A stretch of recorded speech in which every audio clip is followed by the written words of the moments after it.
রাজধানীর উত্তরায় এক রিকশা চালককে পিটিয়ে হত্যার অভিযোগ তুলে একটি বিপণী বিতানে বিক্ষোভ ও ভাঙচুর চালায় উত্তেজিত রিকশা চালকরা। রোববার মধ্যরাতে ঘটে এই ঘটনা।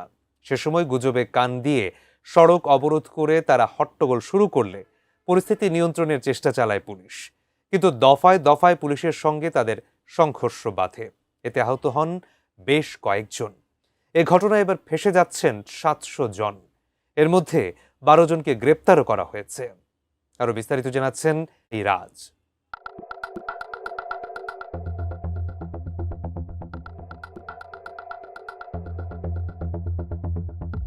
একজন রিকশা চালককে হত্যা করে তার লাশ মার্কেটের ভেতরে গুম করে রাখা হয়েছে এমন গুজব ছড়িয়ে রাজধানীর উত্তরা 13 নম্বর সেক্টরে অবস্থিত উত্তরা স্কয়ার শপিং কমপ্লেক্সে হামলা ও ভাঙচুর চালানোর ঘটনা ঘটেছে। রোববার রাত 12:30 থেকে ভোর পর্যন্ত চলে এই তাণ্ডব।